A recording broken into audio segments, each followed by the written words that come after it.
से ही रिलेटेड होगा, बट उसमें कुछ चीज़ें एक्स्ट्रा होंगी। अच्छा, जो आज मैं बातें करूंगा ना, उसमें काफ़ी सारी चीज़ें ऐसी हैं जो कि सी प्लस प्लस में आपने पढ़ी हैं, बट वो थोड़ी सी डिफरेंट तरीके से है। असल में होता ये है कि सी प्लस प्लस का ना स्टैंडर्ड होता है। कोई भी लैंग्वेज है, कल आपने अपनी लैंग्वेज लिखी ना, तो उसका एक स्टैंडर्ड डॉक्यूमेंट होता है। वो डॉक्यूमेंट जो है ना, वो चेंज होता रहता है। ठीक है ना, उसमें अपडेशन आती रहती है। जो जो फिलहाल होते हैं वो आहिस्ता आहिस्ता अपडेट करते रहते हैं। तो सी प्लस प्लस में काफ़ी सारे फ्लॉज हैं, ठीक है, या पाइथन में काफ़ी सारे बेनिफिट्स हैं, तो उनको देख के ना उनमें वो अपडेशन करते रहते हैं। ठीक है। तो अभी आज मैं जो चीज़ें आपको करवाऊंगा, वो मैं आपको बुक, ये जो साइट है, ये साइट असल में नहीं है, ये समझेंगे एक किस्म की बुक ही है। ये मैं आपको पहले भी रिकमेंड कर चुका हूँ, बट इट्स ओके, मैं ये आज इनके लिंक्स भी प्रॉपर रखूंगा, वो आप पढ़िएगा। आपका जो नेक्स्ट क्विज होगा कल होगा, और उसमें मैं इधर से ही सारा क्विज कॉपी पेस्ट करूंगा। ठीक है ना, एग्जैक्ट डिटो इधर से कॉपी पेस्ट करूंगा। ठीक है। तो आपने इसको बहुत ही तरीके से पढ़ना है मेरे पढ़ाने के बाद। ठीक है। और समझना है कि ये क्या चीज़ हुई है। अगर आप, मैंने पढ़ाया है और आप शाम तक इसको पढ़ेंगे ना, आपको बिल्कुल क्लियर हो जाएंगे कॉन्सेप्ट्स जो आज मैं पढ़ा रहा हूँ। ठीक है। अच्छा, अभी तक जो हमने बात की थी वो की थी कि इनहेरिटेंस। ठीक है, इनहेरिटेंस क्या होती है, इस तरह की बातें हमने की थी। अच्छा, इनहेरिटेंस जो है उसमें हमने फंक्शन ओवरराइडिंग का भी देखा था कि फंक्शन ओवरराइडिंग क्या होती है। और मैंने बताया था आपको कि जब हम बेस क्लास और जब हम चाइल्ड क्लास का ऑब्जेक्ट कॉल करते हैं, तो असल में बेस क्लास का कंस्ट्रक्टर भी कॉल होता है। ठीक है। अगर तो बेस क्लास का कंस्ट्रक्टर मतलब हमने एक्सप्लिसिटली डिफाइन नहीं किया, तो वो उसका डिफॉल्ट कंस्ट्रक्टर कॉल हो जाएगा। और वरना वो जो डबल कॉलन लगा के हम लिखते हैं, वरना जो है ना वो पैरामीटर्स या जो भी हमने डबल कॉलन लगा के कंस्ट्रक्टर कॉल किया होगा, वो वाला कॉल हो जाएगा। ठीक है ना। अच्छा, अब ये जो चीजें हैं ना, ये डिपेंड करती है कि आपने कॉलिंग किस तरह से करवाई है। अच्छा, अब एक और इसमें जो है ना एक फीचर है, एक और बड़ी इंपॉर्टेंट चीज है कि अगर तो मैंने यहाँ पे विजुअल स्टूडियो खोल दूं पहले। अगर तो मैं जो है ना वो लेट सपोज ये विजुअल स्टूडियो में ओपन कर देता हूँ। यार ये दरवाजा बंद कर दो। तो अगर तो ये, एक मिनट में ये विजुअल स्टूडियो ओपन कर लूँ। अच्छा, अगर तो मैं कोई एक बेस क्लास है, उसका जो है ना कंस्ट्रक्टर कॉल कर रहा हूँ, फिर तो ठीक है। बट अगर मैं, एक आपको मैंने तरीका बताया था इनिशियलाइजर लिस्ट वाला, अगर मैं उस तरीके से कर रहा हूँ ना, तो मैं आपको एक मिनट लिख के दिखाता हूँ, ये उसके बगैर समझ में आपको नहीं आना। अब ये एक कंपाइलर खुल जाए।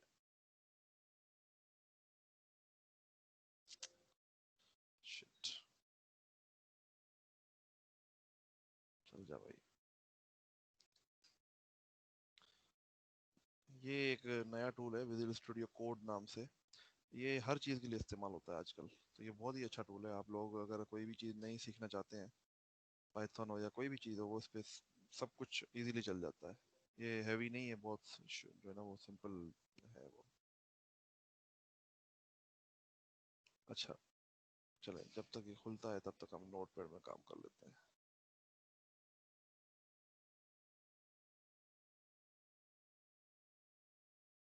ओके, चलें। अच्छा, अब यहाँ पे मैं एक नया प्रोजेक्ट बना लेता हूँ सबसे पहले पहले। आज असल में मैं किसी और जगह पे पढ़ा रहा हूँ आपको, वो पुरानी फाइलें जो है ना उसमें नहीं पड़ी होंगी। ये फजूल सी नाम दे देता हूँ। ठीक है। और इसको, अच्छा, आज बड़े इम्पोर्टेंट और काफ़ी कॉन्सेप्चुअल चीज़ें हम पढ़ेंगे, तो थोड़ा सा आपको जो है ना वो मोहतात होके समझनी पड़ेंगी चीज़ें, वरना आपको डायरेक्टली समझ में नहीं आएंगी चीज़ें। अच्छा, एक हम क्लास बना लेते हैं,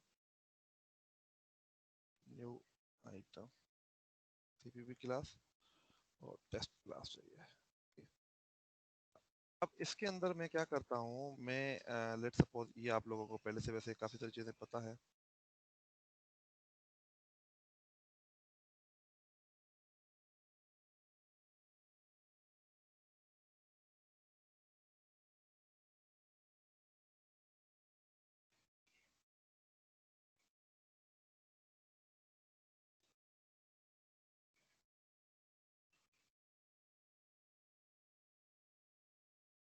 ओके।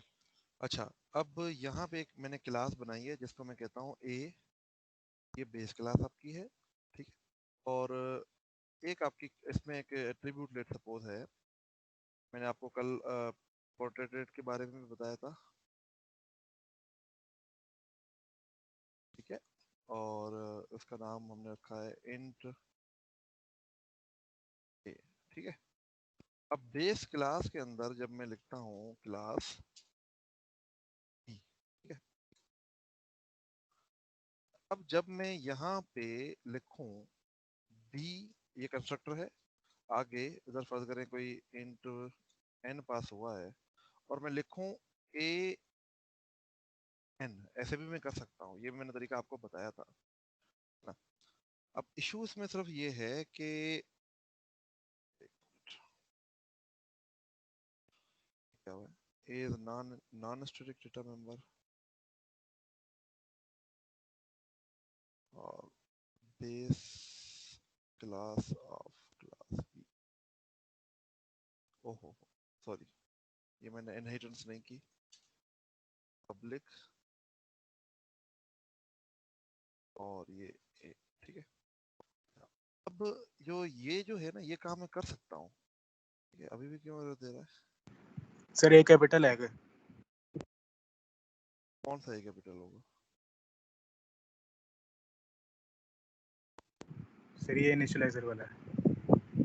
नहीं, वो तो इसका फिर कंस्ट्रक्टर कॉल हो जाएगा ना। कंस्ट्रक्टर तो मैंने कॉल ही नहीं करवाया। कंस्ट्रक्टर मैं कॉल नहीं कर रहा, मैं इसके वेरिएबल को सेट कर सक रहा हूँ। ऐसे सब वेरिएबल सेट होना चाहिए, नहीं होना देता ये ऐसे। Error A is not a non static member और बेस क्लास बी। चलें, ठीक है। तो फिर हम इधर नहीं करते, हम इधर कर लेते हैं।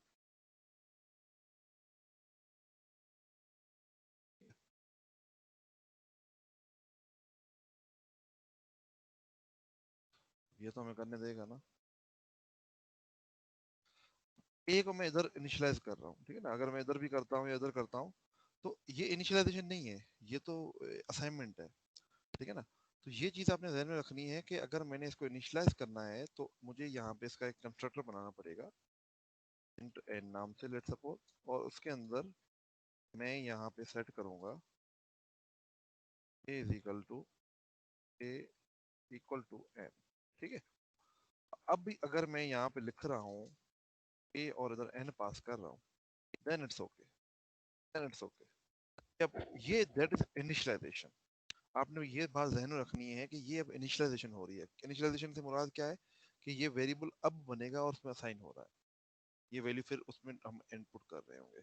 बट जब ये मैं काम इधर ऐसे नहीं कर रहा, मैं इधर लिख रहा हूँ ए इज इक्वल टू एन, का मतलब ये है कि हमने जो ए का जो कंस्ट्रक्टर है वो तो कॉल कर लिया है, बट फिर भी हम जो है ना ए की वैल्यू को इधर रीसेट कर रहे हैं, ठीक है ना। ये रीसेट कर रहे हैं या हम उसको कहते हैं असाइनमेंट कर रहे हैं, ठीक है ना। तो इस चीज का आपने थोड़ा सा ध्यान में रखना है कि ये इनिशियलाइजेशन नहीं है, ठीक है ना। ये अब असाइनमेंट हो रही है, ठीक है। ओके। और ये पब्लिक कर देते हैं, इस वजह से शायद इशू दे रहा है ये, ठीक है। ओके। और दूसरा जो है ना, ये भी पब्लिक होना चाहिए था, मैंने प्रोटेक्टेड कर दिया है, जो कि इसको पब्लिक होना चाहिए था, ठीक है। इन दोनों को पब्लिक होना चाहिए था। और आपके पास हम्म,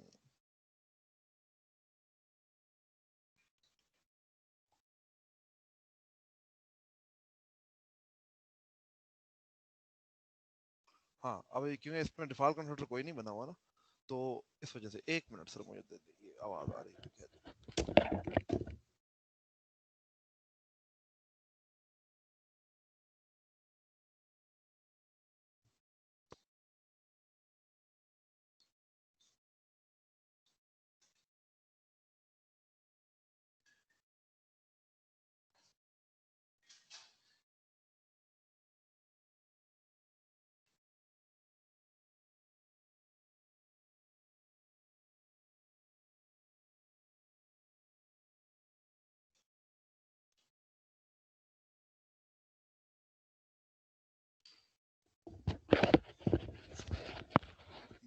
आवाज आ रही थी।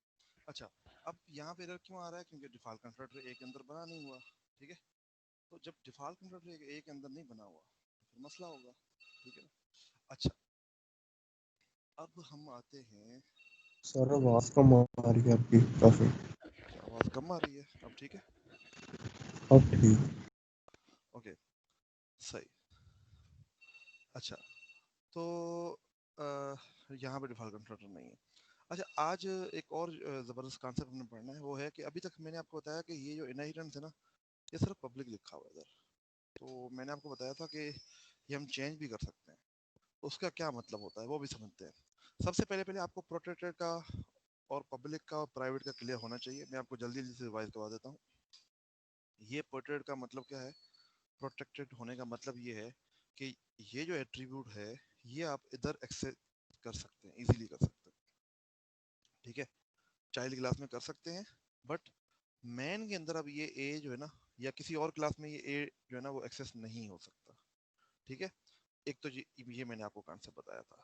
ठीक है, दूसरा मैंने आपको बताया था प्राइवेट मेंबर जो होते हैं वो सिर्फ और सिर्फ, चाहे इनहेरिटेंस हो चाहे कुछ भी हो, प्राइवेट सिर्फ उस क्लास में होते हैं। अब ए के जो प्राइवेट मेंबर होंगे वो इसी क्लास में होंगे एक्सेस, और कहीं भी एक्सेस नहीं हो सकते। इसी तरह से बी के जो है ना वो प्राइवेट मेंबर जो है ना वो बी के अंदर ही एक्सेस हो सकते हैं, और कहीं भी एक्सेस नहीं हो सकते।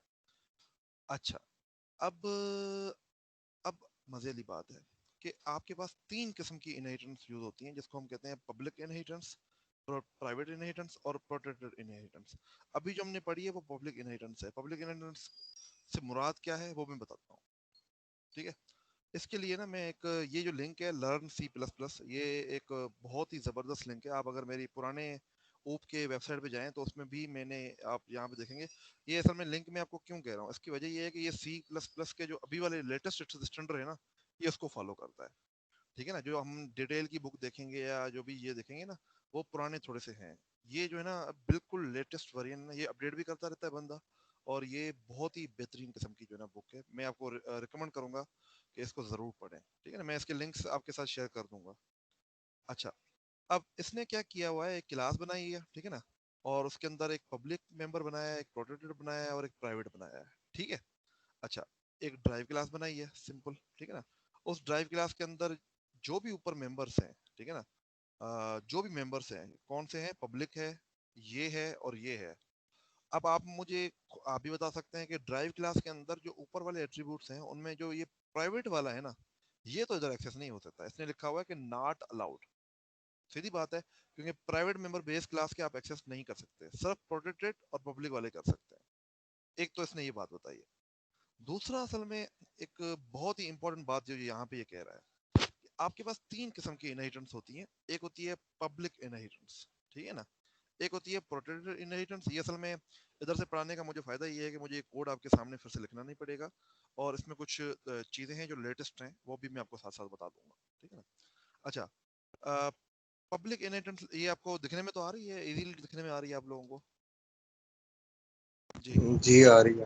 ओके। जी आ रही है सर। अच्छा, अब ये पब्लिक इनहेरिटेंस तो हमने की हुई है। अब यहाँ पे अगर प्रोटेक्टेड का कीवर्ड यूज करेंगे, मतलब यहाँ पे अगर हम प्रोटेक्टेड का कीवर्ड यूज करेंगे दैट इज प्रोटेक्टेड इनहेरिटेंस, अगर प्राइवेट यूज की दैट इज प्राइवेट इनहेरिटेंस। ठीक है, क्या मतलब क्या होता है, ये तीन किस्म की इनहेरिटेंस क्यों है, इसका मतलब क्या है? तो इसको समझने से के लिए ना हम आते हैं इधर। सबसे पहले पहले पब्लिक इनहेरिटेंस तो हमने पढ़ ली है, बट अभी हमें समझना है कि वो होता क्या है। पब्लिक इनहेरिटेंस का मतलब होता है कि एक ऐसी किस्म की इनहेरिटेंस जिसमें आपके जो पब्लिक मेंबर हो ना, वो सारे के सारे जो चाइल्ड क्लास है उसमें पब्लिक हो जाएंगे। क्या मतलब? मतलब क्या? मतलब ये कि आपकी ये बेस क्लास, ठीक है, इसके अंदर एक पब्लिक एट्रीब्यूट है जिसका नाम पब्लिक है, एम पब्लिक। दूसरे का नाम है एम प्रोटेक्टेड। तीसरे का नाम है एम प्राइवेट। ठीक है, जबरदस्त होगी बात। अब जो ये बेस क्लास है, इस बेस क्लास से एक और क्लास जो है वो इनहेरिट हो रही है जिसको हम चाइल्ड क्लास कहते हैं। ठीक है ना, इसका नाम हमने रखा पीयूबी। ठीक है, क्योंकि ये पब्लिक इनहेरिटेंस है तो इसको समझाने के लिए इसने नाम रखा है पीयूबी। अब इशू ये है कि हमने ये समझना है कि ये पब्लिक इनहेरिटेंस का मतलब क्या है। इसका मतलब ये है कि ये जो एक्सेस मॉडिफायर है ना, इसका नाम क्या है, पब्लिक। तो ये इस क्लास के अंदर भी पब्लिक होगा। इसका क्या मतलब हुआ, कोई बता सकता है? सर आवाज फिर से कम हो गया। फिर से कम हो गई है? एक मिनट, हेलो, अब ठीक है? अब ठीक है सर। अच्छा, क्या मैं कह रहा था कि ये बेस क्लास के अंदर एक वेरिएबल लिखा हुआ है पब्लिक नाम से। इसका मतलब क्या होगा? इसका मतलब क्या है कि ये इधर भी पब्लिक होगा। ये जो आपकी चाइल्ड क्लास है ना, ये पीयूबी नाम से चाइल्ड क्लास बनाई हुई है। क्या मतलब, मैं अगर मैं इधर आपको समझा दूं कि इधर मैं एक 3 किस्म के वेरिएबल ले लेता हूं, पब्लिक, प्राइवेट, और इनके नाम इसने रखे हुए हैं। ओके, एक मिनट, मैं इसी कोड को कॉपी पेस्ट कर लेता हूं अगर आपको उधर सही समझ में ना आए तो।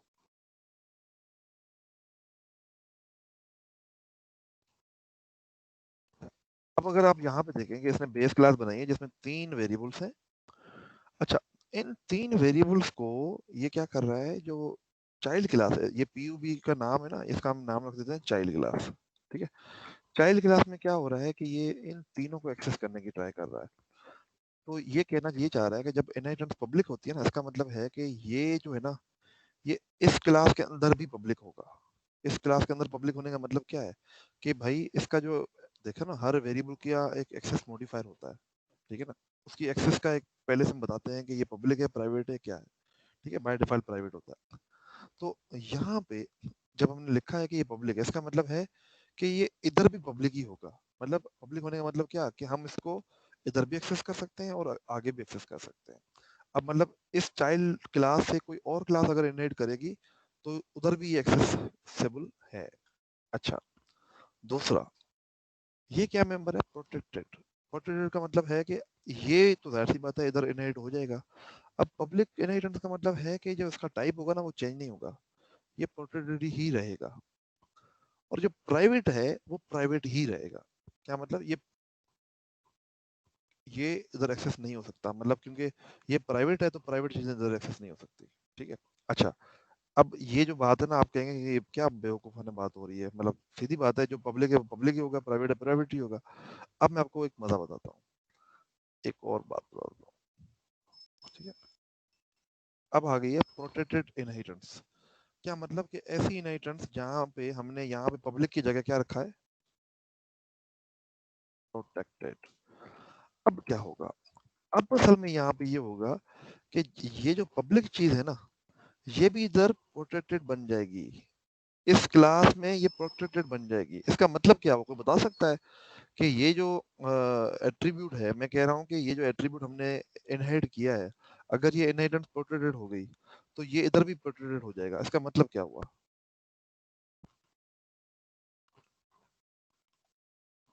जी, कोई बताना चाहे?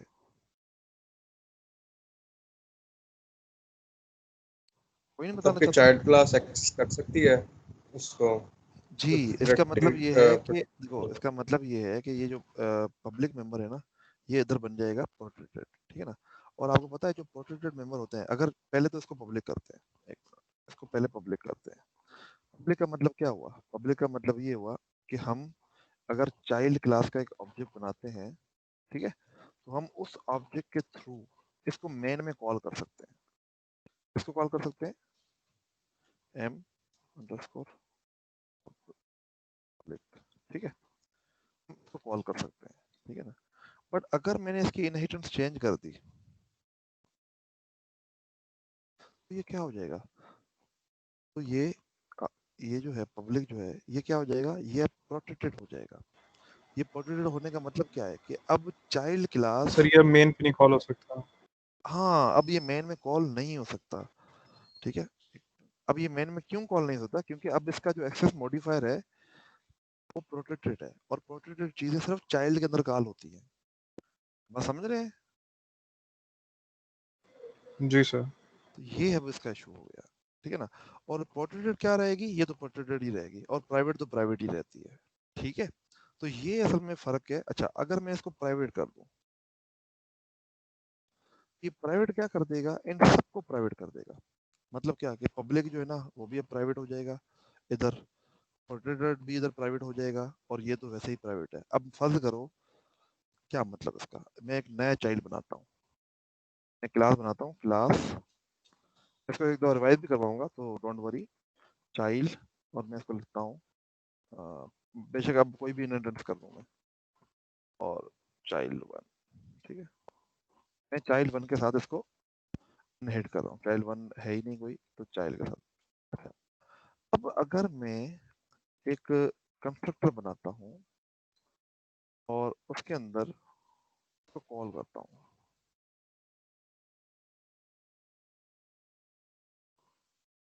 ये तो अलो ही नहीं है ना, इसको तो निकाल दो उधर से। देखें, अब ये जो मेंबर है ये पब्लिक था, अब ये इनहेरिटेंस क्या होगी, प्राइवेट इनहेरिटेंस होगी, ठीक है ना। अब ये प्राइवेट इनहेरिटेंस से हुआ क्या कि ये सारे मेंबर प्राइवेट बन गए। तो प्राइवेट का मतलब है कि ये इस चाइल्ड के अंदर प्राइवेट है। इस चाइल्ड के अंदर प्राइवेट होने से मुराद है कि अब ये चाइल्ड जो है ना, ये तो इसको एक्सेस कर सकता है, बट इसके नीचे जितने भी क्लासेस होंगी ना, वो इसको एक्सेस नहीं कर सकते। क्यों? क्योंकि अब इनका जो टाइटल है ना, वो प्राइवेट हो गया है, ठीक है।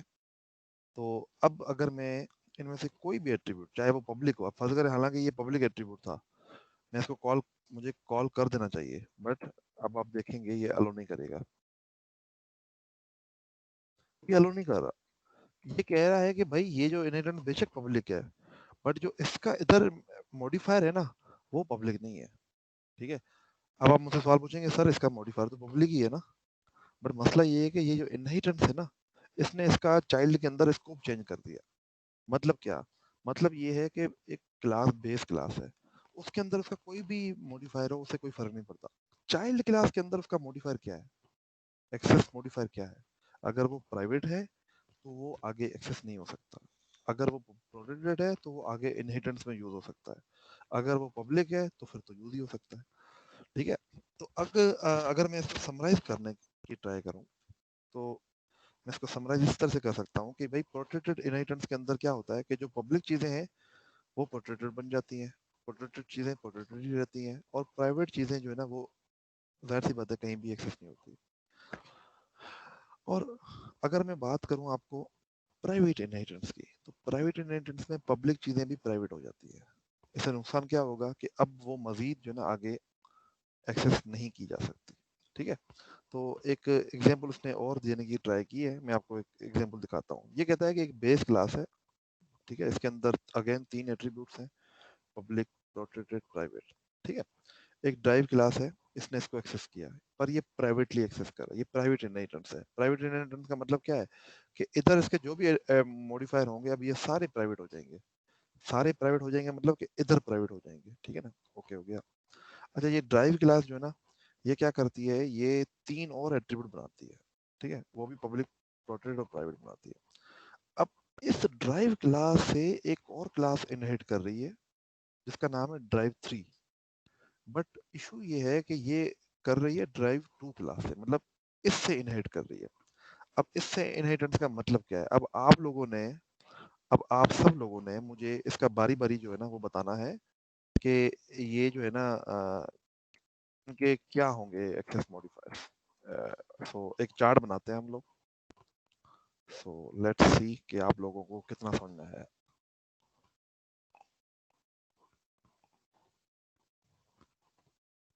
ये ना कॉन्सेप्चुअल चीजें ज्यादा मतलब हम यूज नहीं करेंगे, बट कॉन्सेप्ट आपको इनको पता होने चाहिए। याद रखें, आपका इंटरव्यूज के अंदर ऊप जरूर पूछी जाती है, और कोई सब्जेक्ट पूछा ना जाए, ऊप जरूर पूछते हैं। अच्छा, अगर अब मैं बात करूं क्लास D2 की, तो आप मुझे बताएं कि D2 के अंदर एक तो उसके 3 एट्रीब्यूट्स हैं, ठीक है। एक पहला जो है वो पब्लिक है, उसका नाम है m अंडरस्कोर पब्लिक 2, ठीक है। उसके बाद एक इसका है मेंबर है जिसको नाम है, जो प्रोटेक्टेड है, ठीक है, उसका नाम है m अंडरस्कोर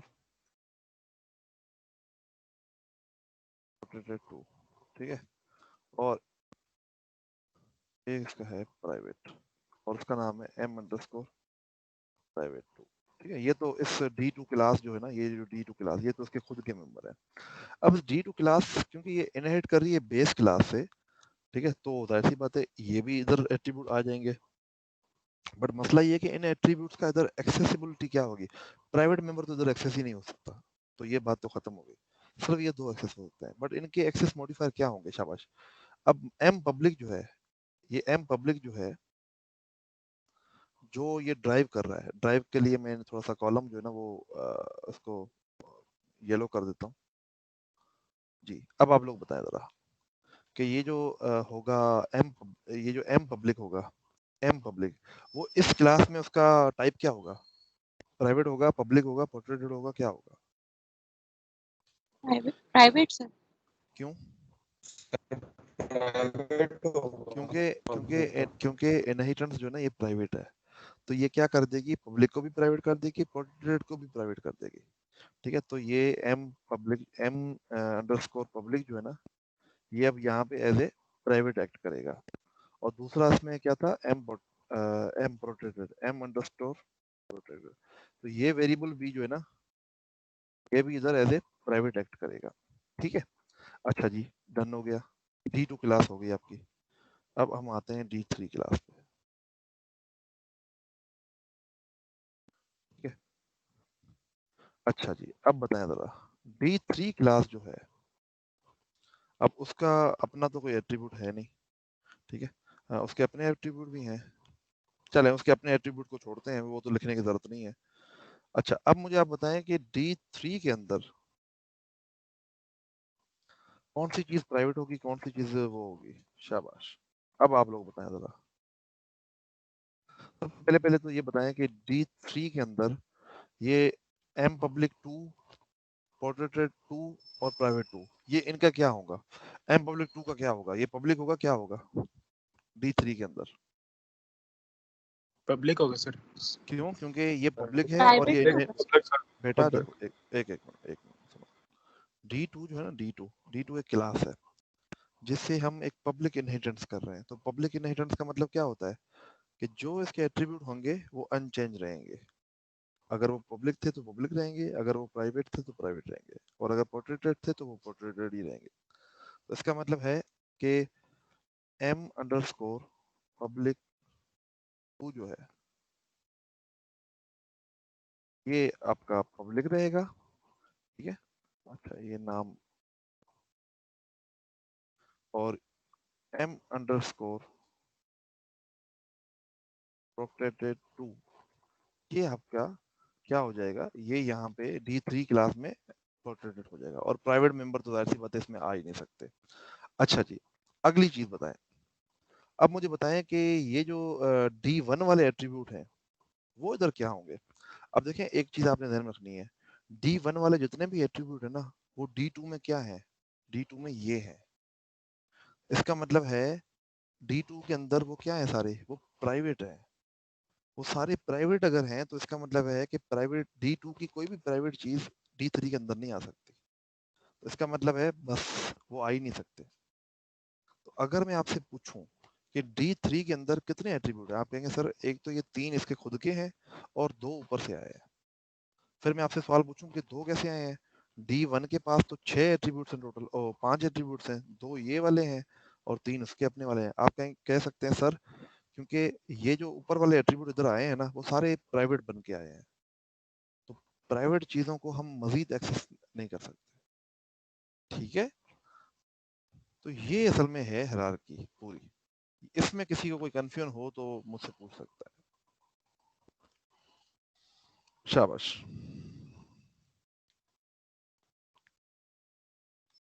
अरे D3 में तो आपने वो पब्लिक किए थे ना, उसकी जो बेस क्लास है D2 को, एक मिनट, D3 के अंदर। D3 में हमने इसको D2 को पब्लिक किया है, बिल्कुल ठीक है, बट मसला ये है कि जो इसके एट्रीब्यूट हैं वो तो ठीक है, पब्लिक या प्राइवेट जो भी थे वो आ गए।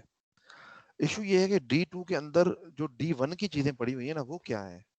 D2 के अंदर D1 की चीजें ये 2 पड़ी हुई हैं, और वो क्या है? प्राइवेट है। और प्राइवेट चीजें चाहे कोई भी इनहेरिटेंस हो, प्राइवेट चीजें आपकी दूसरी क्लास में नहीं आ सकती। नहीं समझ में आई बात? ठीक है सर। ठीक है जी। अब मैंने ये पढ़ा दिया है आपको, बट मैं आपको हाईली रिकमेंड करूंगा इसको एक दफा जरूर जाके पढ़े, कि ये बड़े जबरदस्त और सिंपल से एग्जाम्पल है, इसमें कुछ भी नहीं है। ठीक है, यहाँ तक ठीक है? सर लिंक पेश कर दीजिएगा। लिंक में लिंक में आपके साथ शेयर कर दूंगा। ठीक हो गया। अच्छा जी, ओके।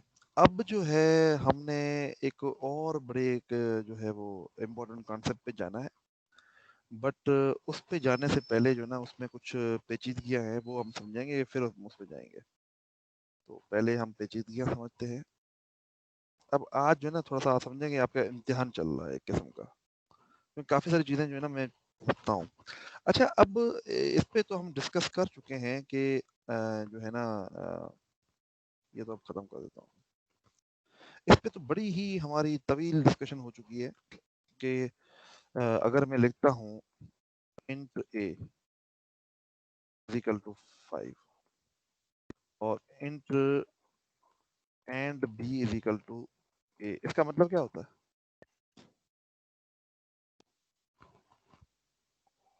इसका मतलब है ए वेरिएबल है, उसका दूसरा नाम बी है। यही था ना मतलब इसका, रेफरेंस वेरिएबल का?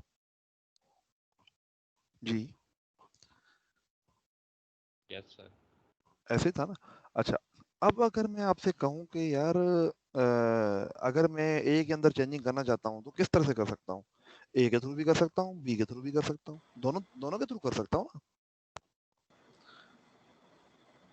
अगर मैं यहाँ पे बी के अंदर लिख दूं 7, ठीक है, और ए को प्रिंट करवा दूं, तो आपके ख्याल में प्रिंट क्या होगा? 7।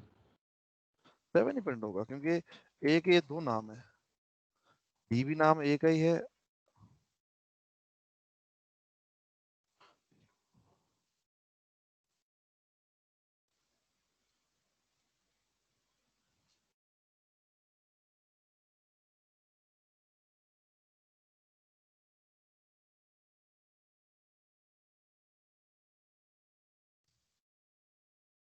अब अगर मैं इसको चलाऊं,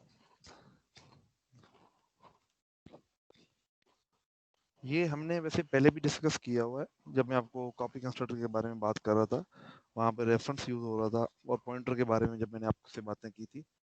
ये देखें 7 आ गया, ठीक है ना। हालांकि ए की वैल्यू हमने इधर चेंज नहीं लिखी, पर फिर भी ए की वैल्यू 7 हो गई, क्योंकि बी भी 7 ए का नाम है।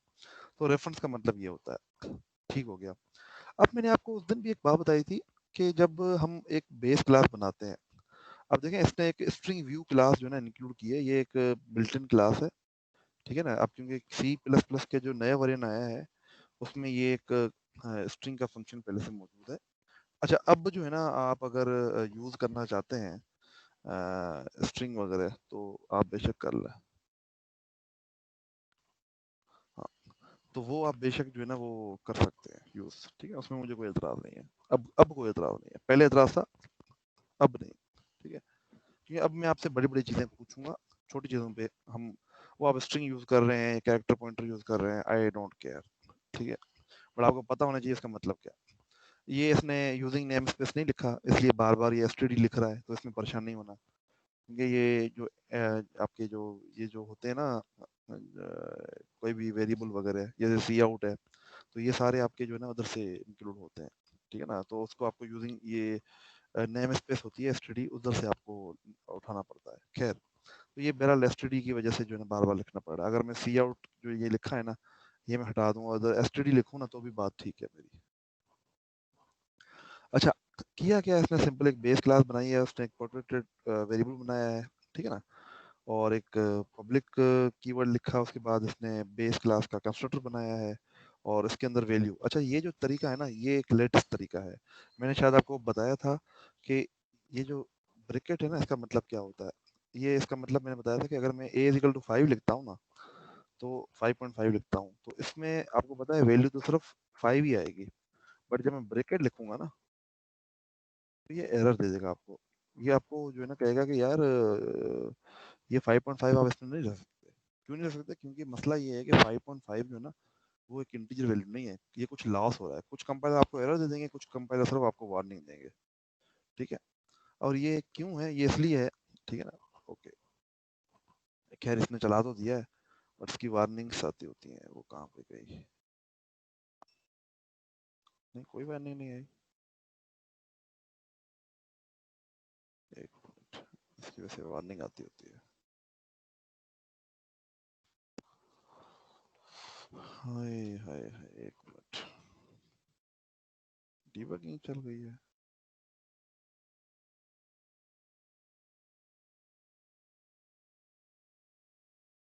बहरहाल इसमें नहीं दे रहा। अब जो शायद विजुअल स्टूडियो को दूसरे वेरिएंट में मैंने चला के देखा था, उसमें वार्निंग भी देता है आपको। असल में ये जो तरीका है ना, ये लेटेस्ट तरीका है किसी भी चीज़ को इनिशियलाइज करने का। तो आप ऑब्जेक्ट को भी ऐसे इनिशियलाइज कर सकते हैं, ठीक है ना। जो आपको मैंने बताया था ना कि एक ऑब्जेक्ट आप बनाते हैं, लेट्स सपोज एक बॉक्स टाइप का ऑब्जेक्ट बनाया है आपने, ठीक है, OB1। तो box OB2 is equal to OB1। एक तरीका ये लिख सकते हैं आप। दूसरा मैंने आपको बताया था कि आप इसमें ये भी कर सकते हैं। तीसरा ये है कि आप इसमें ये भी कर सकते हैं, ठीक है।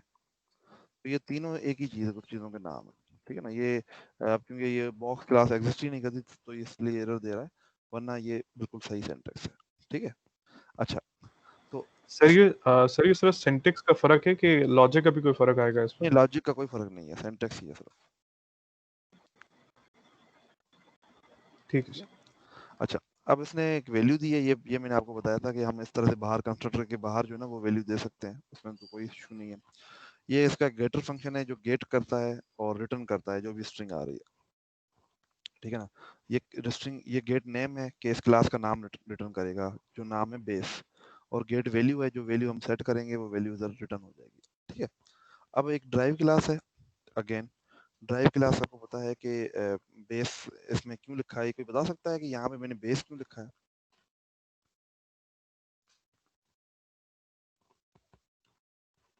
एक्सप्लिसिटली कंस्ट्रक्टर पैरामीटराइज कॉल जी, ये असल में पैरामीटराइज कंस्ट्रक्टर कॉल हो रहा है इस बेस क्लास का, ठीक है ना। तो आपको मैंने कहा कि आप तो एक तो सिंपल ब्रैकेट लगा के भी कॉल कर सकते हैं, दूसरा ये ब्रैकेट लगा के भी कॉल कर सकते हैं। और इसका जो गेट नेम का फंक्शन है वो इस क्लास खुद का नाम, क्योंकि ड्राइव क्लास है तो इसका नाम ड्राइव एंटर करेगा, और गेट वैल्यू डबल, ये जो इसकी वैल्यू है वो वैल्यू रिटर्न करेगा उसको 2 से मल्टीप्लाई करके, ठीक है। अच्छा जी, अब हम आते हैं इसके कुछ मजीद कुछ पेचीदगियों पे। मैं ना इसको अगर कॉपी पेस्ट कर लूँ अपने पास, तो फिर इसकी पेचीदगियों पे आते हैं कि समझने की ट्राई करते हैं कि ये क्या कहना चाह रहा है। अच्छा जी, स्ट्रिंग व्यू क्लास जो है इस वेरिएंट में नहीं पड़ी हुई, तो हम सिर्फ एक स्ट्रिंग जो है ना,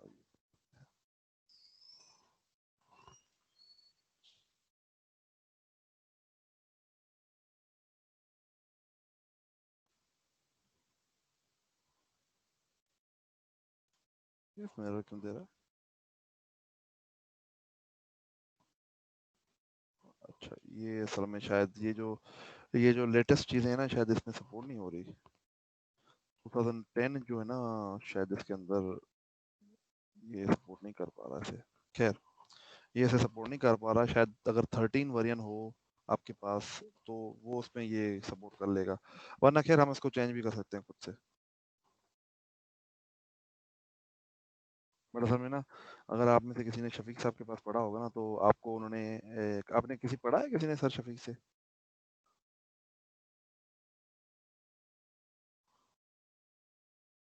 जी, किसी ने पढ़ा है सर से?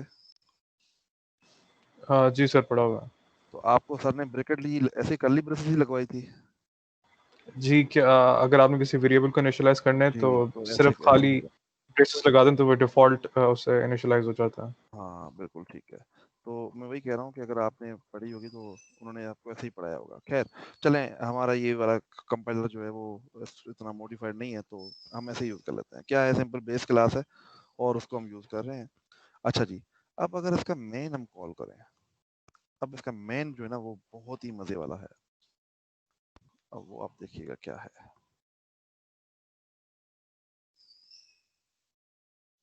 क्या है उसमें पहले से है इसके मेन में, जो सबसे पहले पहले ड्राइव क्लास कॉल कर रहे हैं, जाहिर सी बात है ड्राइव क्लास में हम 5 भेज रहे हैं, ठीक है। तो होगा क्या, तो ड्राइव क्लास जो है वो कॉल होगी, और ड्राइव क्लास क्या है, इसमें 5 जाएगा, और बेस क्लास की जो वैल्यू है ना, क्योंकि इसमें तो कोई एट्रीब्यूट तो है नहीं, तो बेस क्लास का जो वैल्यू है ना वो सेट हो जाएगा। इसका तो मतलब ये हुआ, ठीक है। अच्छा, एक इसमें मैं आईओस्ट्रीम लिख दूं।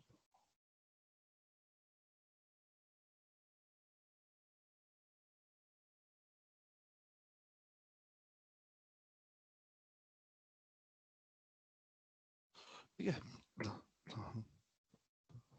अच्छा, गेट नेम और गेट वैल्यू, ठीक हो गया। अच्छा, अब ड्राइव क्लास का जो है, आप अगर हम खाली इसको देखें तो ये क्या कर रहा है, एक कंस्ट्रक्टर कॉल होगा और ड्राइव क्लास गेट नेम। आप मुझे बताएंगे यहाँ पे क्या प्रिंट होगा? गेट नेम की क्लास, गेट नेम का फंक्शन क्या कर रहा था, जो नेम था वो रिटर्न कर रहा है, तो यहाँ पे ड्राइव प्रिंट होगा। और गेट वैल्यू, यहाँ पे ये वैल्यू 2 से मल्टीप्लाई होके प्रिंट हो जाएगी, ठीक है। तो इस चीज से आप एग्री करते हैं, वैल्यू 5 है तो यहाँ पे 10 प्रिंट होना चाहिए। पहले मैं इसको चला के दिखाता हूँ, फिर हम कुछ आगे बात करते हैं।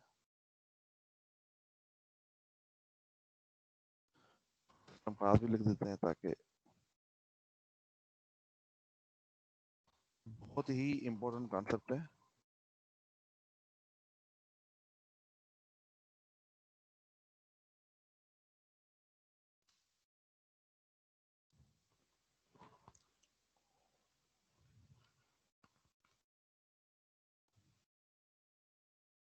ड्राइव इज ए ड्राइव, ठीक है।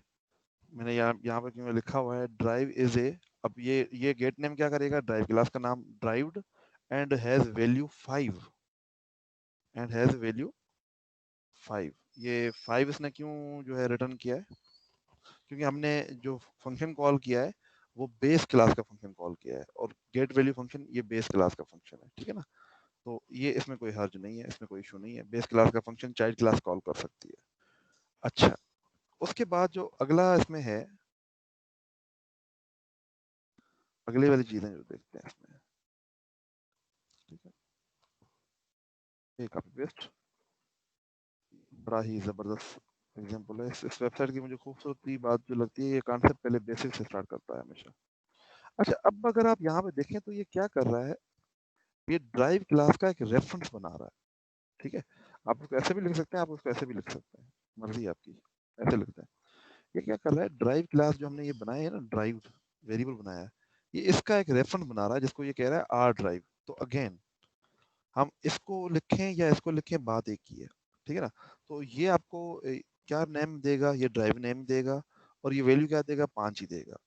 अच्छा, अगेन हम इसका एक पॉइंटर बना रहे हैं, पॉइंटर के अंदर हमने क्या रखा, ये एड्रेस रख दिया है। तो ये एड्रेस अगेन क्या कर रहा है, ये उसी को पॉइंट कर रहा होगा जो ये है, इसको पॉइंट कर रहा होगा। तो जाहिर सी बात है इसके गेट नेम में भी वही आएगा और उसके वैल्यू में भी वही आएगा। इसका मतलब है ये 3 डिफरेंट तरीके से एक चीज को कॉल कर रहा है। एक मिनट, इसमें error क्या है,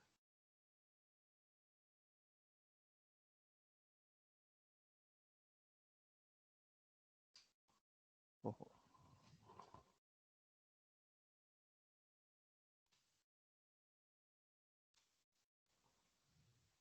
ओके।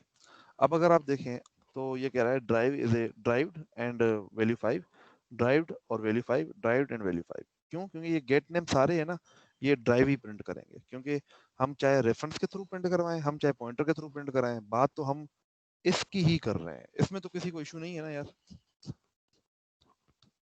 इसमें तो किसी को इशू नहीं है। नहीं सर। नहीं, अच्छा, अब मजे वाली बात है, अब इसका एक और एग्जांपल देखते हैं।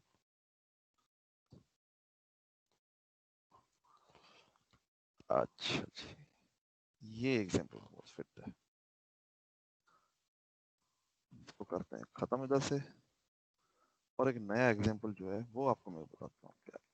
अब इसने क्या किया है, ड्राइव क्लास में अगेन एक ड्राइव क्लास बनाई है, वही जो हमने पहले बनाई थी, उसमें 5 पास किया है, ठीक है, ठीक है, वैल्यू 5 सेट हो जाएगी।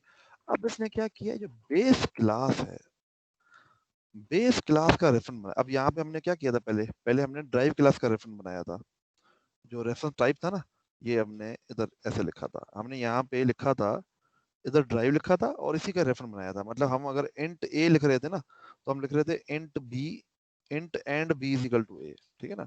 अच्छा, अब हमने थोड़ी सी चेंजिंग की है, हम क्योंकि बेस क्लास है ना, बेस क्लास और चाइल्ड का भी तो आपस में रिलेशनशिप है ना, ठीक है ना। तो बेस क्लास के थ्रू भी हम उसको उसमें उसका बना सकते हैं। क्या मतलब कि ये जो रेफरेंस है ना, हम बेस का भी बना सकते हैं, हम बेस क्लास का पॉइंटर भी बना सकते हैं जो कि पॉइंट करे चाइल्ड क्लास को, ठीक है ना। हालांकि ये दोनों डिफरेंट है, बट क्योंकि ये इनहेरिटेंस हुई हुई है, तो आप इन चाइल्ड का पॉइंटर जो है ना वो बेस को पॉइंट कर सकता है, और बेस का पॉइंटर जो है ना वो चाइल्ड को भी पॉइंट कर सकता है, पॉइंट दोनों को कर सकते हैं। चाइल्ड के रेफरेंस के थ्रू आप पेरेंट का भी बना सकते हैं और पेरेंट के थ्रू आप चाइल्ड का बना सकते हैं, इसमें कोई इशू नहीं है। अब हमने क्या किया, बेस का पॉइंटर बनाया है जो पॉइंट किसको कर रहा है, चाइल्ड क्लास को कर रहा है, और ये बेस का रेफरेंस बनाया है जिसमें रखा किसका रेफरेंस है, चाइल्ड का रखा है। अब क्या होगा, अब आप एक मजे वाली चीज देखेंगे। अगेन ड्राइव नेम, क्योंकि ये वेरिएबल, ये जो वेरिएबल है ये क्या करेगा, गेट नेम ड्राइव वाला कॉल करेगा और गेट वैल्यू वाला कॉल करेगा, ठीक है। अब अगर यहाँ पे हमने रेफरेंस बनाया है, वो रेफरेंस किसका बनाया है, ड्राइवर का बनाया है ना, तो अगेन यहाँ पे भी गेट नेम जो कॉल होना चाहिए वो ड्राइव का कॉल होना चाहिए, और ये वैल्यू जो है वो 5 ही नजर आनी चाहिए। इसको एक दो चलाते हैं फिर इस पे डिस्कस करते हैं कि क्या हो रहा है।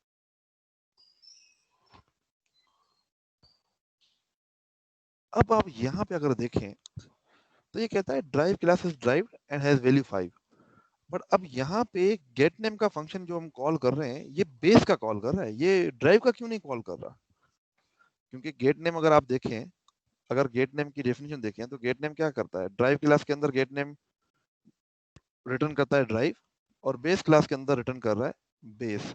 इसका मतलब है ये जो पॉइंटर के थ्रू हम कॉल कर रहे हैं और ये जो रेफरेंस के थ्रू कॉल कर रहे हैं, ये बेस क्लास को क्यों पॉइंट कर रहे हैं, आप में से कोई बता सकता है कि ये बेस क्लास को ही बार बार क्यों प्रिंट कर रहे हैं।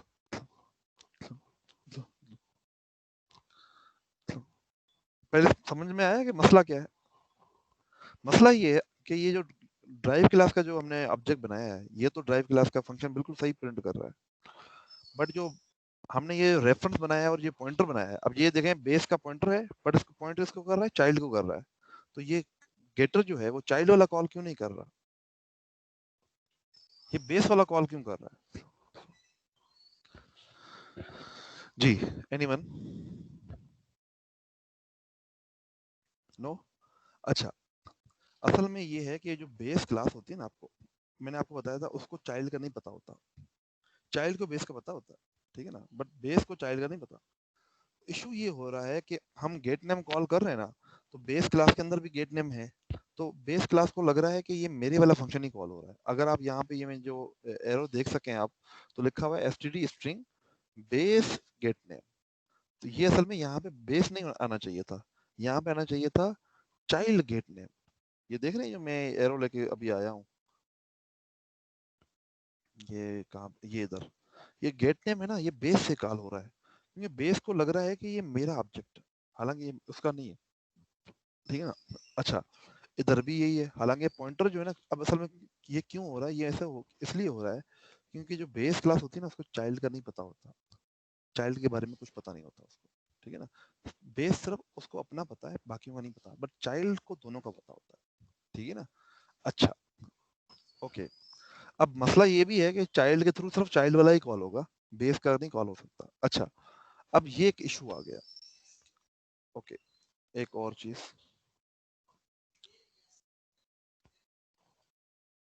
एक मिनट।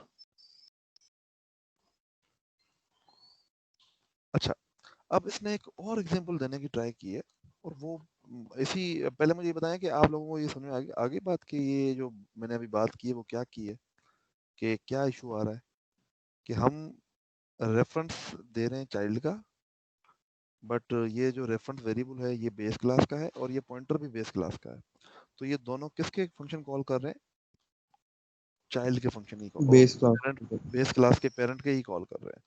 तो अब एक और इस पे एक एग्जांपल है जो बड़ी रियलिस्टिक एग्जांपल है।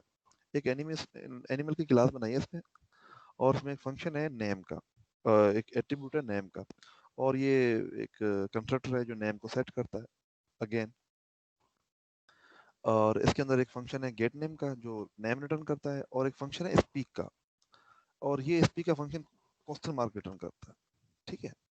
अच्छा, इसी तरह से एक क्लास बनाई है कैट की, ठीक है ना। अब कैट जाहिर सी बात है एनिमल है, क्योंकि तो ये इससे इनहेरिट हो रहा है, और कैट का नाम होगा तो नाम ये इसने सेट किया, ठीक है। अच्छा, ये जो इसका जो स्पीक का फंक्शन है ना कैट का, वो है मियो, क्योंकि कैट स्पीक क्या करता है, मियो, तो इसमें इसने लिखा है मियो, मतलब ये जो स्पीक का फंक्शन है ना हमने इसको ओवरराइड किया है इधर, ठीक है ना। अच्छा जी, इसी तरह से डॉग का फंक्शन है, डॉग क्या करता है, भौंकता है, तो वुफ, ठीक है। अब आप एक मजे वाली बात सुने, देखें, अब ये जो एग्जांपल है ना ये बेहतरीन किस्म का एग्जांपल है। अब कहता है कैट के अंदर, कैट का इसने नाम लिखा है फ्रीड, ठीक है। कैट इज नेम्ड, अब ये गेट नेम क्या प्रिंट करना चाहिए इसे, ये नाम प्रिंट करेगा, नाम जो भी हम इसमें एंटर करेंगे वो बेस क्लास का जो वेरिएबल है वो सेट हो जाएगा। ठीक है, इसमें तो कोई इशू नहीं है। ये नाम जो जितने भी है ना वो सारे नाम वही होंगे जो हमने इधर दिए होंगे। इशू सिर्फ इसका है क्योंकि ये स्पीक की क्लास है ना, ये फंक्शन ओवरराइड हुआ है, गेट नेम का फंक्शन ओवरराइड नहीं हुआ।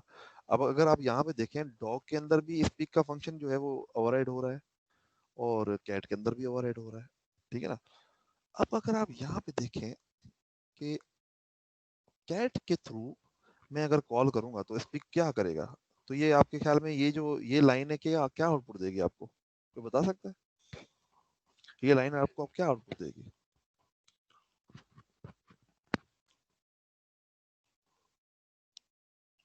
सर मेरे ख्याल से क्वेश्चन मार्क दे देगी स्पीक में। नहीं क्वेश्चन मार्क क्यों देगी, सर एक एक पहले मिनट एक क्वेश्चन मार्क क्यों देगी। अभी तो देखो ना कोई हमने पेरेंट का तो बात ही नहीं की, अभी तो हमने चाइल्ड की बात की है ना। चाइल्ड क्लास का ही ऑब्जेक्ट है और वो अपने फंक्शन को कॉल करे, तो वो वैसे पता अपने फंक्शन को ही कॉल करेगा ना, उसमें पेरेंट की बात कहाँ से, ये क्वेश्चन मार्क है एनिमल की क्लास में, बट अभी मैं बात कर रहा हूँ कैट की क्लास जी। Any other one. तो आपकी आवाज़ बहुत कम हो गई फिर से। अच्छा मैं कह रहा हूँ कोई और बात, कोई और जवाब दे। तो सर ये कैट की क्लास का ऑब्जेक्ट है तो मियाओ ही आएगा ना। मियो ही आएगा, बिल्कुल सही है। कैट नेम, और नेम क्या आएगा फ्रीड, और एंड इट सेज मियाओ, बिल्कुल ठीक है। ये इसका आउटपुट लिखा हुआ है cat name Fred and its name meow. ठीक है। अच्छा जी, तो ये तुम्हारी बात बिल्कुल ठीक है। अच्छा अब हम बात करते हैं कि यार एक मिनट कहाँ गया यार, अब डॉग पे आते हैं। तो डॉग क्या क्या है, जाहिर सी बात है डॉग का जो नाम होगा, और क्योंकि ये डॉग के ऑब्जेक्ट के थ्रू कॉल हो रहा है तो ये स्पीक ही करेगा। अच्छा अब हम इसमें एक ट्विस्ट डालते हैं।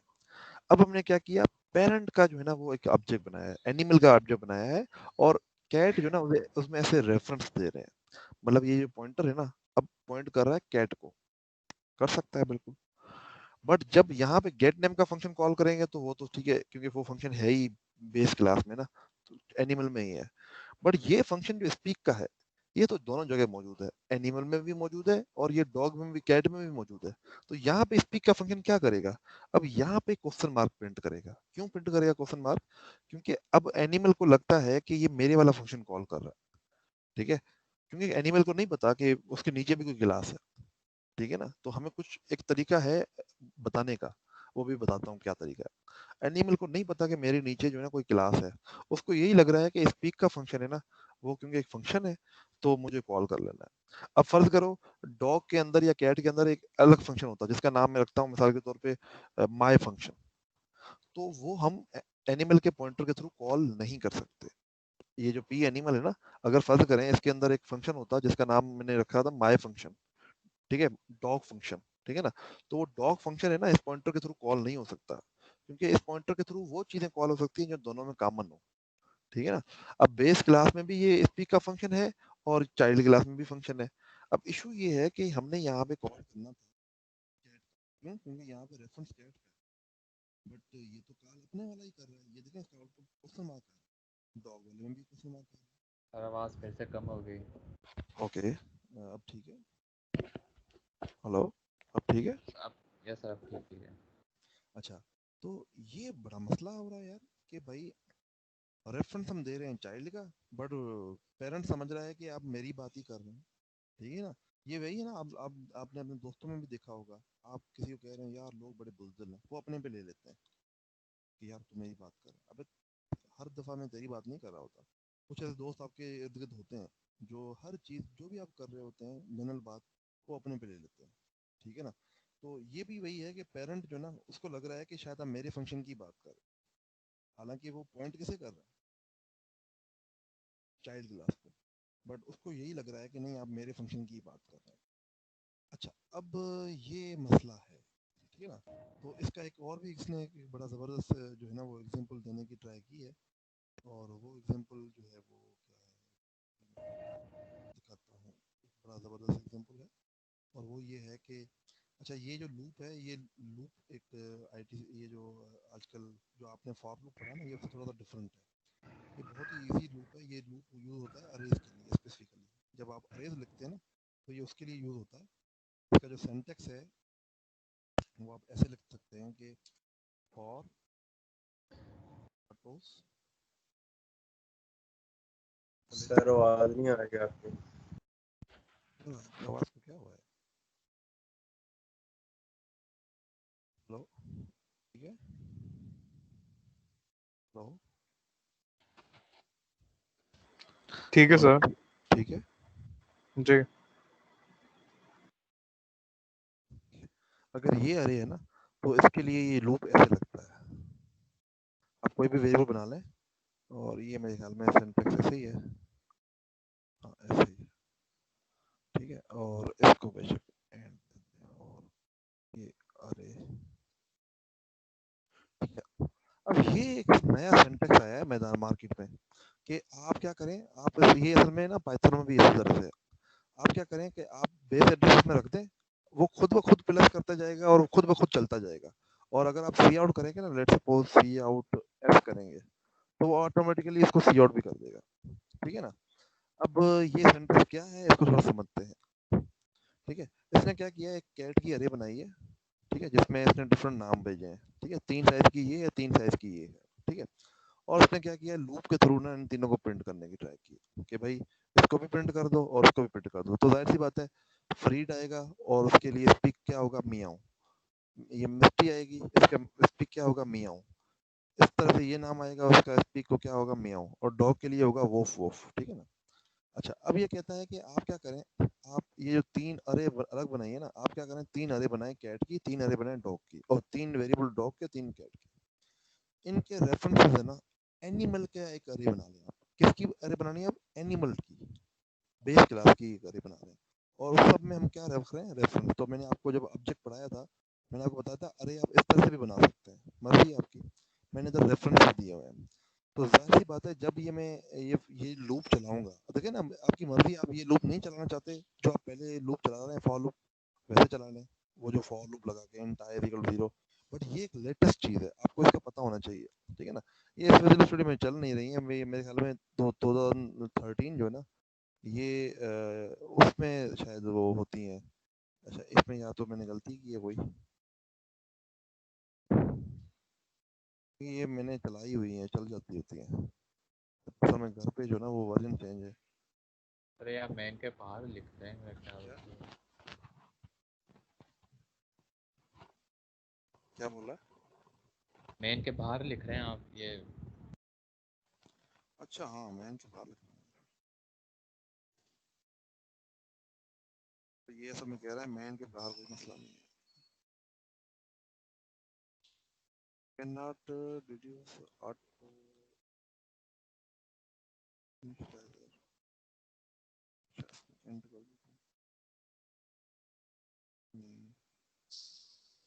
नहीं, ये इसको नहीं ले रहा।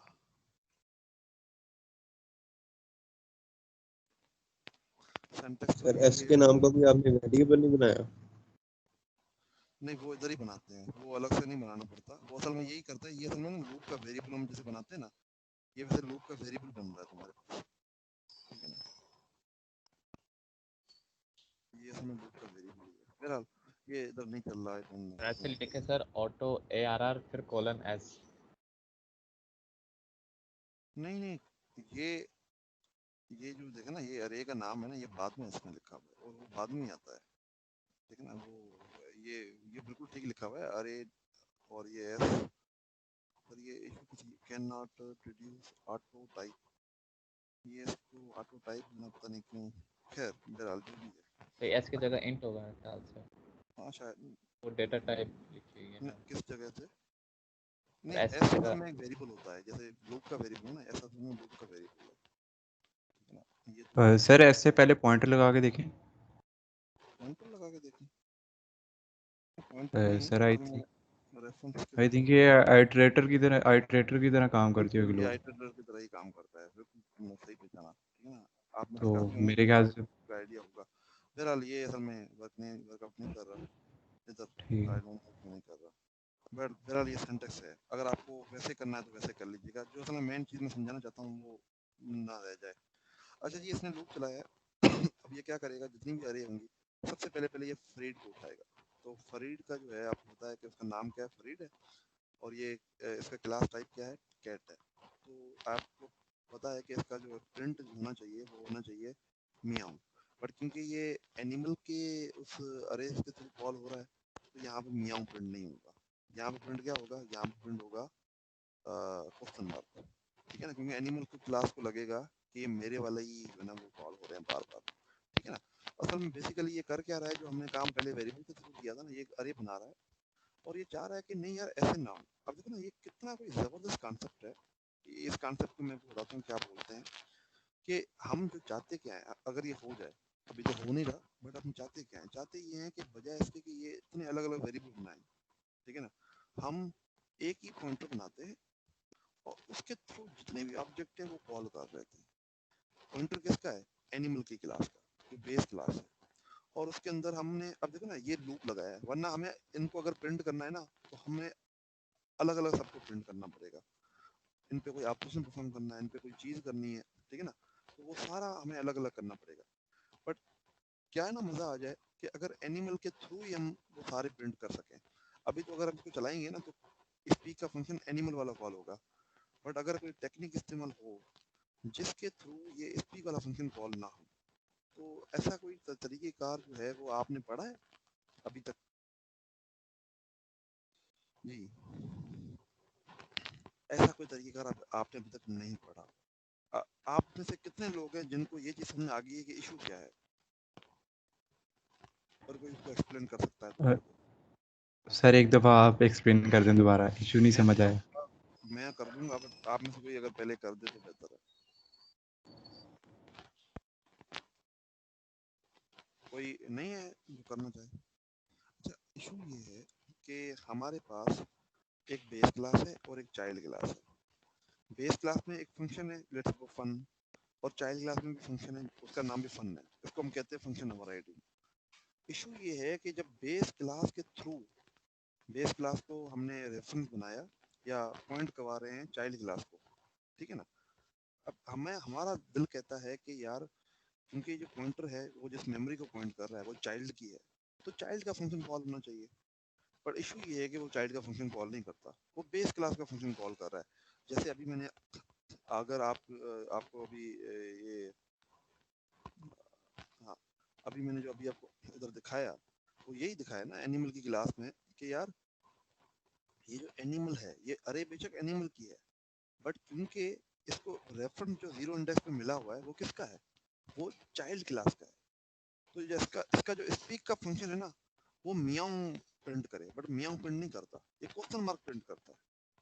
ये तो गलत बात है ना, क्योंकि ये जो रेफरेंस जिसको ये पॉइंट कर रहा है, ये पॉइंटर तो जाहिर सी बात है, ये जो मेमोरी है ये तो चाइल्ड की है, ठीक है ना। तो अब कोई ऐसा तरीकेकार हो कि हम पॉइंटर बेशक एक बनाए, देखे ना, बट वो मल्टीपल चीज़ों को जो है ना वो जो क्लास हम देना वो उसके वाला फंक्शन कॉल करे, ठीक है ना। अगर ये क्लास जो है, ये फ्रेड जो है, ये किसका ऑब्जेक्ट है, ये कैट का ऑब्जेक्ट है, तो इसके जो फंक्शन है ना वो कॉल होने चाहिए। अगर ये गार्बो है, गार्बो जो है वो डॉग का है, तो डॉग का फंक्शन कॉल होना चाहिए। डॉग का जो स्पीक का फंक्शन है वो कॉल होना चाहिए, एनिमल का स्पीक का फंक्शन कॉल नहीं होना चाहिए, ठीक है। तो अब इस चीज़ को करने के लिए एक, अच्छा इसके एंड पे ना क्विज भी होती है, तो आप लोग उस क्विज को ज़रा जो है ना वो देखिएगा। मैं शायद इसमें से कोई क्विज दे दूँ आपको। अब मैं आपको क्विज लीक कर रहा हूँ, अगर आपको नंबर चाहिए ना तो बस ले लो ये नंबर फ्री के। अच्छा, अब एक सर एमसीक्यू है कि क्वेश्चन है वो? वो ऐसे मैंने आपको हमेशा कहा है कि मुझसे आप ये ना पूछा करें कि क्विज का पैटर्न क्या होगा, कुछ भी आ सकता है, ठीक है, ओके। अच्छा, अब एक कॉन्सेप्ट है जिसको हम कहते हैं वर्चुअल। अब वर्चुअल जो है ना, वर्चुअल एक ऐसा कीवर्ड है जो हमारे इस मसले को हल कर देता है। कैसे? तो अगेन हम उन्हीं दो मिसालों पे जाते हैं जिन पे हम गए थे। एक बेस क्लास का मिसाल लिया था और हमने एक मिसाल लिया था किसका, ये एनिमल की क्लास का, ठीक है ना। ये कहता है कि आप किसी भी फंक्शन के आगे अगर वर्चुअल लगा दें, ये बेस क्लास का फंक्शन है गेट नेम, इसके आगे आप वर्चुअल लगा दें, इसके बाद आप एक और फंक्शन बनाएं, इसको आप नाम रखें बेस, इसका नाम आप रखें एक में, अगर क्लास आपको क्लास हमारी इधर पड़ी हुई है। हाँ, अब ये जो फंक्शन था, ये जो नेम का फंक्शन था, ये बेस था ना, और ये फंक्शन है ड्राइव। ठीक है, तो आपको इशू क्या आ रहा था कि जब मैं ड्राइव का फंक्शन बना रहा था, और जब मैंने ड्राइव का एक वेरिएबल बनाया और मैंने उसके थ्रू कॉल किया, तो फिर ठीक है, नेम तो जो है प्रिंट हुआ ड्राइव, और वैल्यू तो 5 प्रिंट हुई। उसके बाद जब मैंने बेस का पॉइंटर था, मिसाल के तौर पर पहले पॉइंटर की बात कर लेते हैं, पॉइंटर थोड़ा समझना ही है। बेस का जो पॉइंटर है, उसके थ्रू जब मैंने ये जो बेस का पॉइंटर है, जब मैंने इसके थ्रू ड्राइव को एक्सेस करने की ट्राई की है, अब ड्राइव क्या है, चाइल्ड क्लास है, तो यहाँ पे गेट नेम में प्रिंट क्या होना चाहिए था, गेट नेम में प्रिंट होना चाहिए था ड्राइव का नाम, बट प्रिंट क्या हो रहा है, प्रिंट हो रहा है बेस क्लास, क्योंकि ये बेस क्लास का पॉइंटर है, तो इसको लग रहा है कि ये मेरे फंक्शन को कॉल कर रहा है। तो इसको एक दफा चलाते हैं,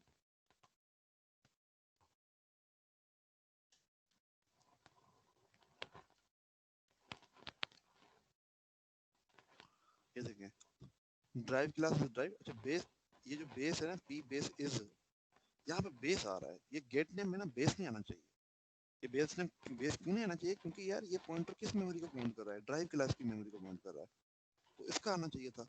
तो इसके लिए अब इसने एक तरीका बताया है कि आप जब भी एक वर्चुअल फंक्शन बनाते हैं, ठीक है, आप जब भी एक वर्चुअल फंक्शन बनाते हैं, ये बेस क्लास है, आप इसके आगे फंक्शन बनाते हैं, तो इसके आगे ना एक कीवर्ड है वर्चुअल का, वो लगा दें। अब आप इसको चला के देखें एक दफा, फिर मैं आपको बताता हूँ कि हुआ क्या है।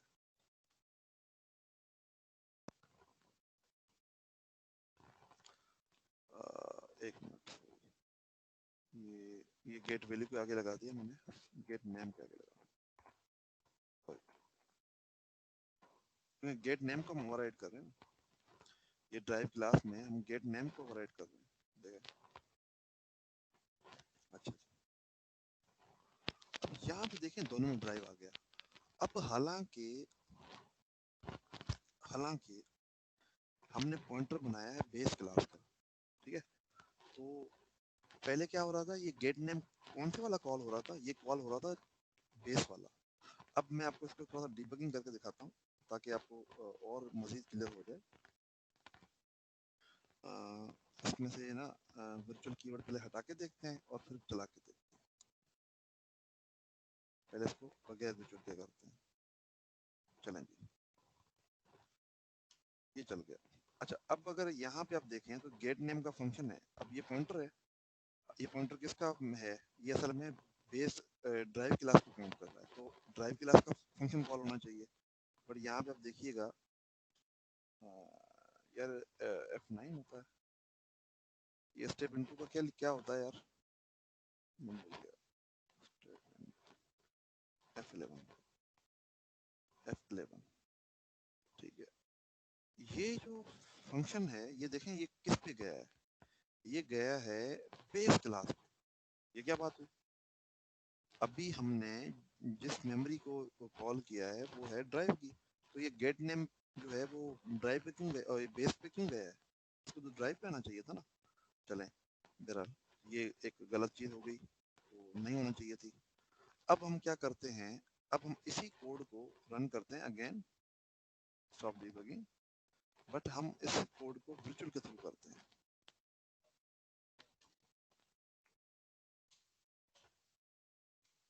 हम वर्चुअल के थ्रू करते हैं,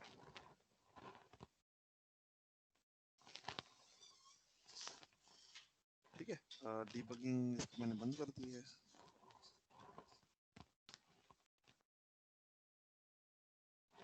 अच्छा, अब अगर मैं स्टेप इनटू करता हूँ, तो ये अब देखें अगेन ये बेस में आ रहा है, हाँ ये गेट वैल्यू के लिए तो बेस में आएगा F10, ठीक है। अब ये गेट नेम के लिए देखते हैं F11, ठीक है। अब ये ड्राइव में आ गया है, ठीक है ना, पहले ये गेट नेम कौन सा वाला उठा रहा था, बेस वाला उठा रहा था, अब ये कौन सा वाला उठा रहा है, ड्राइव वाला उठा रहा है। क्यों उठा रहा है, क्योंकि हमने इसके पीछे जो है ना वर्चुअल लगा दिया है। तो आपको जब फंक्शन ओवरराइडिंग करनी है, और आपको पता है कि आपके पास नीचे चाइल्ड भी हैं, नीचे चाइल्ड भी हैं, वो उसको ओवरराइड कर रहे हैं। ये गेट नेम के फंक्शन को हम चाइल्ड के अंदर क्या कर रहे हैं, ओवरराइड कर रहे हैं। या अगर आप एनिमल का मिसाल देखें, ये अगर एनिमल की क्लास में हम आए तो एनिमल की क्लास के अंदर जो ये फंक्शन था स्पीक का, ठीक है, अब क्योंकि ये फंक्शन हम ओवरराइड कर रहे हैं कैट और डॉग के अंदर, तो हमें इसको वर्चुअल बनाना चाहिए। ये देखें इसने वर्चुअल बना दिया। इधर इधर इधर इधर वर्चुअल बनाने का मतलब क्या है, इधर वर्चुअल बनाने का मतलब ये है कि अगर फर्ज करें कोई कैट से भी फर्ज करो, कैट में भी अगर आप कोई कैटेगरी लाते हैं तो उसमें भी आपको वर्चुअल लिखना चाहिए, वरना इधर वर्चुअल ना भी लिखो तो भी ठीक है, बट बेस क्लास में लिखना तो लाजमी होता है, ठीक है ना। अच्छा, अब अगर आप यहाँ पे देखें वर्चुअल का कीवर्ड है, क्यों लिखा है कि भाई स्पीक जो है ना वो दो जगहों पे ओवरराइड हो रही है, एक इधर ओवरराइड हो रही है कैट में और एक हो रही है डॉग में, ये यहाँ पे, ये यहाँ पे हो रही है override। तो आपने अब जब वर्चुअल का कीवर्ड लिख दिया है तो होता ये है कि जब आप यहाँ पे जब एक मिनट इधर, हाँ, अब यहाँ पे अब आपने लिखा है फ्रेड, और फ्रेड आपको पता है कि किसका जो है वो ऑब्जेक्ट है, कैट का ऑब्जेक्ट है। तो यहाँ पे गेट नेम जो है ना प्रिंट के, ये स्पीक जो है ना, ये पहले क्या प्रिंट हो रहा था, क्वेश्चन मार्क, बट अब ये मियाओ मियाओ प्रिंट होगा। ये देखें ये मियाओ प्रिंट हो रहा है। मियाओ प्रिंट क्यों हो रहा है, बेशक ये पॉइंटर एनिमल का है, बट अब क्योंकि वर्चुअल लगा हुआ है तो कंपाइलर वर्चुअल कीवर्ड क्या करता है कि बेस क्लास को बताता है कि भाई जज्बाती ना हो, पहले नीचे देख क्लास में कोई है तुम्हारे से इनहेरिट हुई हुई। वो देखता है कि नीचे कोई इनहेरिट हुई हुई है, जो नीचे वाली क्लास जो कॉल कर रही होगी ना वो उसके वाला, अब इसमें हमारे केस में जो है ना कैट कॉल कर रहा है, तो ऑटोमेटिकली कैट वाला फंक्शन कॉल हो जाएगा, ठीक है ना। पहले क्या हो रहा था, पहले जो बेस क्लास थी वो अपने फंक्शन को ही डायरेक्ट कॉल कर रहा था, ठीक है ना। अब क्या हो रहा है, अब फायदा क्या हो रहा है, अब ये हो रहा है कि वो नीचे नहीं देख रहा, ठीक है ना। अब क्या आ रहा है, वो नीचे देख रहा है, पहले नीचे नहीं देख रहा था कि यार मेरे नीचे चाइल्ड है या नहीं है, ठीक है ना। तो इशू क्या था ओवरऑल, अगर मैं इसको समराइज करूं, इशू ये था कि हम जब बेस क्लास का पॉइंटर बनाते हैं तो वो सिर्फ सेल्फिश है, वो सिर्फ अपने आप को देखता है, बट जब वर्चुअल कीवर्ड लगा के देखते हैं तो वो नीचे भी देखता है कि यार कोई नीचे तो कोई मेमोरी तो नहीं पड़ी हुई, ठीक है ना। अगर वो पड़ी हुई है तो उसको पहले कॉल होती है, फिर जो है ना कोई और कॉल होती है, ठीक है। तो ये अब अगर हम इसको चलाएंगे ना, आप मजे वाला देखें, मजा देखें, पॉइंटर एक है, पॉइंटर एक ही है, बट ये पॉइंटर की अरे है वैसे, इस पॉइंटर के थ्रू हम कितनी डिफरेंट क्लासेस को कॉल कर रहे हैं, कैट और डॉग को कॉल कर रहे हैं। ये ऑब्जेक्ट जो है ना, ये ऑब्जेक्ट डिफरेंट डिफरेंट है, बट कॉल किसके थ्रू हो रहे हैं, एक के थ्रू हो रहे हैं। जैसे अरे था ना, जैसे अरे था, तो अरे भी तो ऐसे ही था ना, अरे भी तो ऐसे ही है। ये अरे जो है उसके अंदर क्या होता था, हमने क्या कहा यार हम मल्टीपल वेरिएबल बनाए, तो इससे अच्छा है कि हम अरे बना लें, ठीक है। और अरे बनाने का फायदा क्या था, हम अब अगर सॉर्टिंग करनी है तो हमें इतने वेरिएबल्स के नाम याद करने की जरूरत नहीं, हम एक लूप लगा सकते थे। तो अगेन हमारे पास अगर इनहेरिटेंस है, अगर हमारे पास इनहेरिटेंस है, ठीक है ना, और फंक्शन ओवरराइडिंग भी है, क्योंकि बेस क्लास अगर फर्ज करें ये जो स्पीक का फंक्शन है ये कैट का खुद का होता ना तो बेस क्लास इसको कॉल नहीं कर सकता था, ठीक है ना।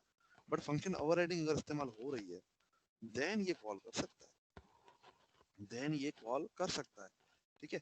अब हम कर क्या रहे हैं कि एक पॉइंटर के थ्रू, और वो पॉइंटर किसका है, बेस क्लास का, उसके थ्रू चाइल्ड क्लासेस को एक्सेस कर रहे हैं, उसके थ्रू चाइल्ड क्लासेस को एक्सेस कर रहे हैं। और ये हमें कौन हेल्प कर रहा है, वर्चुअल का कीवर्ड, ठीक है, चाइल्ड क्लासेस के फंक्शन को हेल्प कर रहा है। इस कॉन्सेप्ट को बोलते हैं पॉलीमॉर्फिज्म।